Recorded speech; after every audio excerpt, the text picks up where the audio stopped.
Et salut à tous, c'est TF141, je suis Rhino et voici Snix. Voilà, une petite vidéo consacrée à notre équipement principal, donc avec ce qu'on joue principalement en vidéo. C'est-à-dire les scorpions. Les scorpions comme vous avez pu le voir. Donc je vais laisser Sneak présenter d'abord sa réplique. Pour commencer, juste petit comparatif, moi je possède une Scorpion Evo 3 Carbine. Lui c'est la classique, donc la différence principale, je te laisse sortir la bête, hop, c'est la longueur. Donc les différences majeures sont quoi? Ce sont la portée. Bon, la portée, il n'y a pas une différence extraordinaire, c'est-à-dire ça joue sur une dizaine de mètres à peu près. Et on testait, enfin pour nous, en tout cas nos répliques, il y a environ, après je sais pas, ça peut dépendre des répliques de certains. Nos répliques, je tire environ une dizaine de mètres de plus. Mais par contre, l'inconvénient c'est que moi, vraiment en combat très rapproché, CQB, mais vraiment très rapproché, c'est-à-dire contact de porte ou quoi que ce soit, et ben ma réplique est un petit peu longue.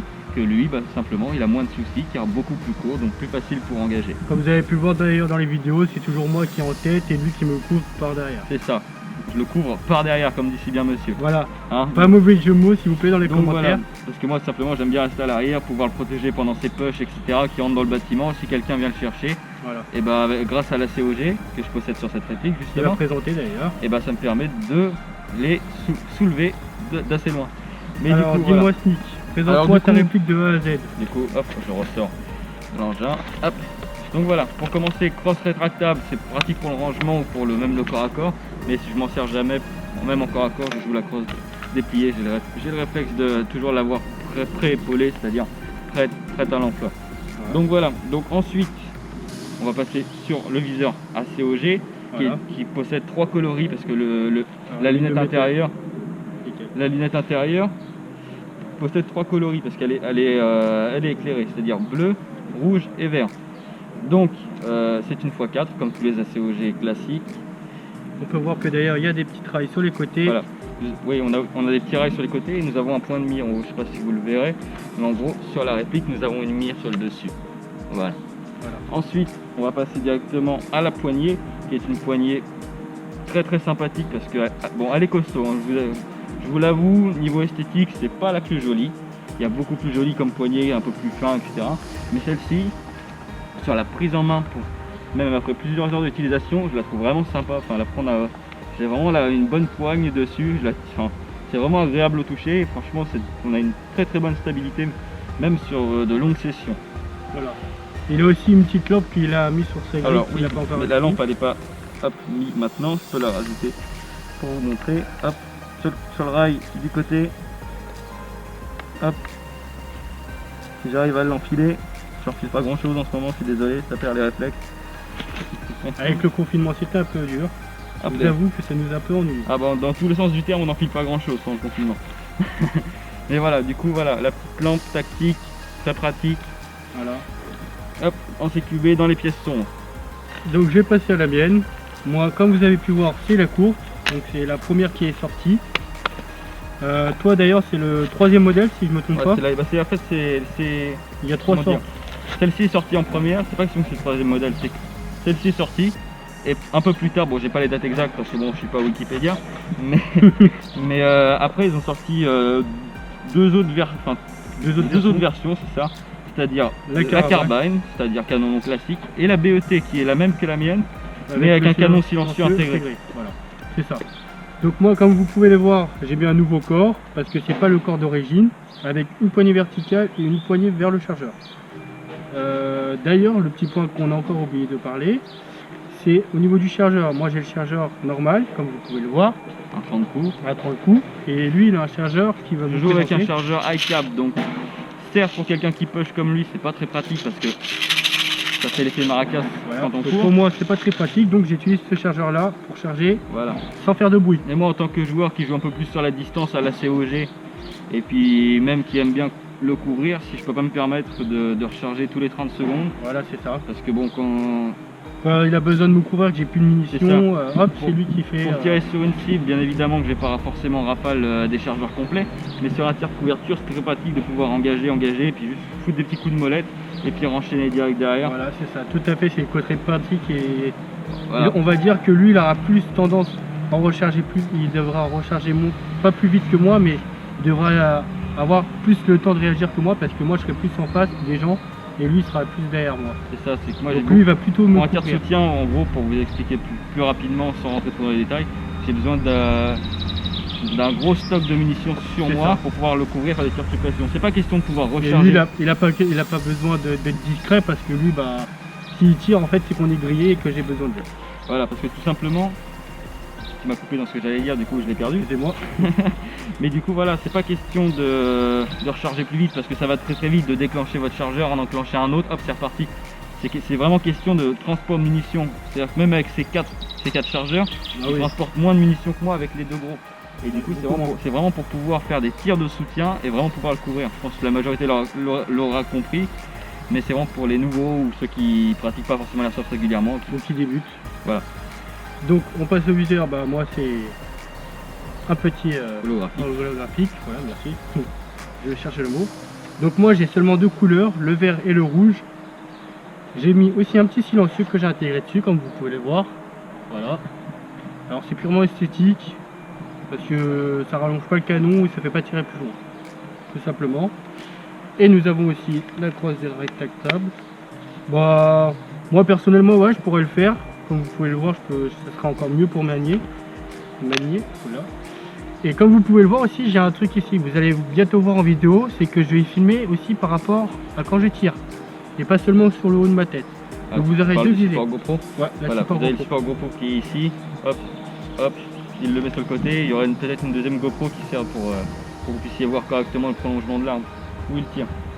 Après. Donc voilà les petites nouveautés qui sont là. Nous avons trois modes de tir, comme vous devrez le savoir normalement. Nous avons le coup par coup, le rafale et le full auto.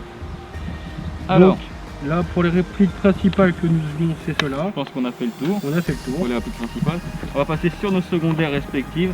Voilà. C'est-à-dire l'arme qui nous sert principalement si on n'a pas le temps de reload ou simplement pour engager à très courte portée.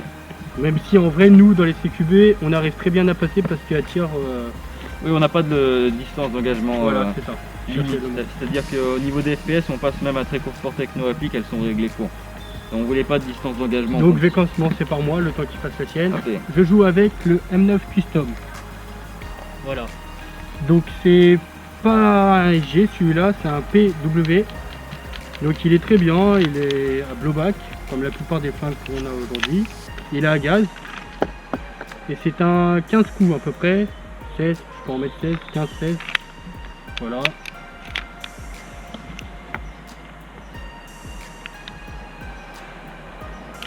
Et c'est tout ce que j'ai à dire. Bon après, c'est vrai que moi je joue pas trop avec celui-là, je l'utilise vraiment rarement, mais vous avez dû le voir peut-être dans quelques vidéos.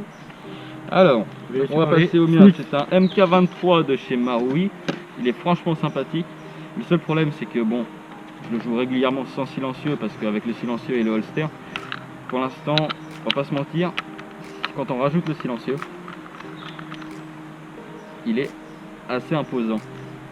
Je parle pas forcément du poids, mais principalement au niveau de la longueur. De sa longueur.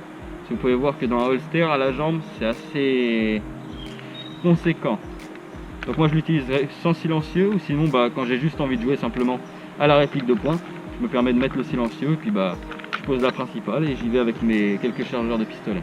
Comme vous le voyez là, vous allez bientôt aller le voir aussi dans mes vidéos où c'est moi qui le jouerai. Pour jouer au couteau tactique, comme vous pouvez voir, j'en ai acheté un. C'est-à-dire qu'il risque de m'emprunter mon pistolet pour faire du couteau tactique en dessous. Et... Voilà, comme un peu les anciens Call of, ceux qui ont déjà joué. Voilà. Donc on va parler niveau... Niveau équipement, c'est assez simple. Hop. Pour l'instant, on est assez basique. Vous pouvez voir comme quoi on a notre logo. Donc voilà. Pourquoi TF141? C'est une petite référence au Call of Duty Modern Warfare 2. Voilà, bah oui, je pense qu'ils connaissent. Tous les Modern Warfare en général maintenant. Et c'est sur celui-là qu'on a vraiment commencé à jouer beaucoup. Et c'est un truc qu'on a kiffé de ouf. Je crois qu'on a passé des nuits blanches et des nuits blanches. Ah, c'est plus des nuits blanches. Et puis voilà, on a voulu prendre ce nom-là. Pourquoi? Parce que si on connaît un peu l'histoire de MW2, c'était une force assez spéciale où il n'y avait pas forcément besoin d'équipement spécial ou des tenues spéciales. Donc là nous on est parti sur quoi comme tenue spéciale. Pour l'instant j'ai celui-là mais je vais bientôt changer. Je devrais acheter normalement une tenue française comme vous pouvez le voir. Alors, ici sur mon collègue. C'est-à-dire qu'en fait on a deux coloris différents qui rendent plutôt pas mal. Moi j'adhère, enfin c'est chacun son choix. Il y en a qui sont vraiment style uni, c'est-à-dire un seul coloris. Nous on est parti sur deux coloris. Bon pour l'instant il n'a pas son deuxième coloris, ça devrait pas tarder. C'est-à-dire veste, pantalon en camo français, le camo de base que tout le monde connaît. Et tout ce qui est équipement par-dessus, c'est-à-dire gants, casquettes, gilet tactique, porte-chargeur, etc. Couleur multicam. Voilà. Comme vous pouvez le voir aussi, actuellement j'ai ma cagoule marron que je vais bientôt changer et passer à une cagoule noire aussi comme mon collègue. Comme ça on aura tout presque pareil et on aura à peu près le même uniforme. Pas forcément le même parce que comme vous pouvez le voir on n'a pas le même gilet tactique et pas les mêmes gants non plus. Simplement parce qu'il fallait un gilet plus léger parce que pour courir c'est pratique de pouvoir mettre déjà tous ces chargeurs à l'avant. Voilà, c'est un dans la réplique et 3 ici, ça fait l'équivalent des 4 du coup. C'est ça, et surtout qu'il est un peu plus léger, les lanières sont plus légères, genre de latex un peu renforcé, je sais pas trop ce que c'est. Ouais, c'est du caoutchouc. Voilà. Donc c'est à peu près tout ce qu'on a pour nos vêtements. On n'a pas besoin de se charger parce qu'on n'est pas des mastodontes non plus. On a nos sacs à dos mais on évite de jouer avec parce que sinon c'est des tambours quoi. Et puis moi pour quelqu'un qui va foncer dans le tas c'est pas très discret non plus. À niveau maracas, si on met les sacs de billes ou quoi que ce soit dans les sacs pour pouvoir recharger au spawn ou quoi que ce soit, c'est vrai que ça fait sacré maracas. Voilà. Mais ouais non c'est complètement galère. Comme vous pouvez le voir on a nos sacoches Esprit Evo. Donc moi j'ai la petite, tu es la grande. Bien sûr la mienne est plus grande pour une seule raison, vous l'avez compris, parce que la réplique est plus grande. Et la mienne est plus petite. Logique.